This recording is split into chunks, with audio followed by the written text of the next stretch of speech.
തിരുവചന സന്ദേശങ്ങൾ ശ്രവിക്കുന്നതിനായി ഭാഗ്യവചനധാര ഇന്ന് തന്നെ സബ്സ്ക്രൈബ് ചെയ്യുക. ദൈവം നിങ്ങളെ അനുഗ്രഹിക്കട്ടെ. ദൈവ തിരുനാമത്തിന് മഹത്വമുണ്ടായിരിക്കട്ടെ.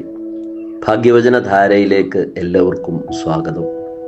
ഒരു ചെറിയ കുട്ടിയോട് ഒരാൾ ചോദിച്ചു, കുട്ടിയുടെ വീട്ടിൽ ഏറ്റവും പ്രധാനപ്പെട്ടത് എന്താണ്? ആ കുട്ടി മറുപടി പറഞ്ഞു, ഞങ്ങളുടെ വീട്ടിൽ എല്ലാവരും തമ്മിൽ സംസാരിക്കുന്നു, അതുകൊണ്ട് ഞങ്ങളുടെ വീട് സന്തോഷമുള്ളതാണ്. ഈ ചെറിയ മറുപടി നമ്മെ ഒരു വലിയ സത്യത്തിലേക്ക് നയിക്കുന്നു. കുടുംബത്തെ നിലനിർത്തുന്നത് സമ്പത്തല്ല, സ്നേഹവും കരുതലുമാണ്. യോഹന്നാന്റെ സുവിശേഷം 13-ാം അധ്യായം 34-ാം വാക്യം, ഞാൻ നിങ്ങളെ സ്നേഹിച്ചതുപോലെ നിങ്ങൾ തമ്മിൽ സ്നേഹിക്കണം. Love one another as I have loved you. ഒന്നാമതായി, സ്നേഹം മാനസിക സുരക്ഷ നൽകുന്നു. Love gives emotional security. മനഃശാസ്ത്രജ്ഞനായ ജോൺ ബൗൾബി പറയുന്നു, a child needs a secure base of love. ഒരു കുട്ടിക്ക് സുരക്ഷിതമായ സ്നേഹത്തിന്റെ അടിസ്ഥാനം ആവശ്യമാണ്. ഒരു കുട്ടി സ്നേഹമുള്ള കുടുംബത്തിൽ വളരുമ്പോൾ അവൻ ആത്മവിശ്വാസത്തോടെ വളരും. ജീവിതത്തിലെ ബുദ്ധിമുട്ടുകളെ നേരിടാൻ പഠിക്കും. വേദപുസ്തകം ഓർമ്മപ്പെടുത്തുന്നു, 1 കൊരിന്ത്യർ 13:4, സ്നേഹം ദീർഘക്ഷമയുള്ളതും ദയയുള്ളതുമാകുന്നു. സഭാപിതാവ് ജോൺ ക്രിസോസ്റ്റം ഇപ്രകാരം പറയുന്നുണ്ട്, make your home A little church. നിങ്ങളുടെ വീടിനെ ഒരു ചെറിയ ദേവാലയമാക്കുക. സ്നേഹമുള്ള വീട് ദൈവത്തിന്റെ സാന്നിധ്യം അനുഭവിക്കുന്ന സ്ഥലമാണ്. രണ്ടാമതായി, listening and care strengthens relationships. കേൾവിയും കരുതലും ബന്ധങ്ങളെ ശക്തമാക്കുന്നു. ഇന്നത്തെ കുടുംബങ്ങളിൽ വലിയ പ്രശ്നം ആശയവിനിമയത്തിന്റെ അഭാവമാണ്. കാൾ റോജേഴ്സ് പറയുന്നുണ്ട്, when someone truly listen to you without judging you, it is healing.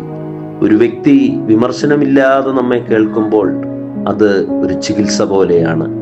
കുടുംബത്തിൽ വേണ്ടത് കേൾക്കുക, മനസ്സിലാക്കുക, പിന്തുണ നൽകുക. ഗലാത്യർക്ക് എഴുതിയ ലേഖനം 6:2, ഒരുത്തൻ മറ്റൊരുത്തന്റെ ഭാരങ്ങൾ വഹിപ്പീൻ. ലിയോ ടോൾസ്റ്റോയ് പറഞ്ഞു, ഓൾ ഹാപ്പി ഫാമിലീസ് ആർ അലൈക്ക്. സന്തോഷമുള്ള എല്ലാ കുടുംബങ്ങളും സ്നേഹത്തിലൂടെയാണ് ഒന്നാകുന്നത്. മൂന്നാമതായി, ഫോർഗീവ്നെസ് ഹീൽസ് ഫാമിലി റിലേഷൻഷിപ്സ്. ക്ഷമ കുടുംബ ബന്ധങ്ങളെ സൗഖ്യമാക്കുന്നു. കുടുംബത്തിൽ തർക്കങ്ങളും തെറ്റിദ്ധാരണകളും ഉണ്ടാകും, പക്ഷേ ബന്ധങ്ങളെ രക്ഷിക്കുന്നത് ക്ഷമയാണ്. കൊലോസ്യ ലേഖനം 3:13, നിങ്ങൾ തമ്മിൽ ക്ഷമിക്കുവീൻ. സെന്റ് അഗസ്റ്റിൻ പറയുന്നു, resentment is like drinking poison and expecting the other person to die. ക്ഷമിക്കാത്ത മനസ്സ് വിഷം കുടിച്ച് മറ്റൊരാൾ മരിക്കുമെന്ന് പ്രതീക്ഷിക്കുന്നത് പോലെയാണ്. Forgiveness reduces stress, anger and emotional pain.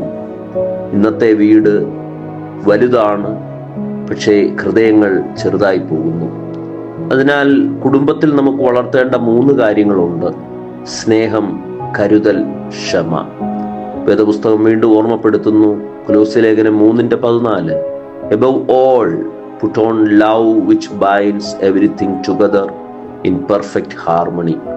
എല്ലാത്തിനും മീതെ സ്നേഹം ധരിക്കുവീൻ, അത് പരിപൂർണതയുടെ ബന്ധനമാണ്. നമ്മുടെ കുടുംബത്തിൽ സ്നേഹമുണ്ടെങ്കിൽ നമ്മുടെ വീട് ദൈവത്തിന്റെ അനുഗ്രഹം നിറഞ്ഞ ഒരു ചെറിയ സ്വർഗമാകും. ദൈവം നിങ്ങളെ എല്ലാവരെയും അനുഗ്രഹിക്കട്ടെ.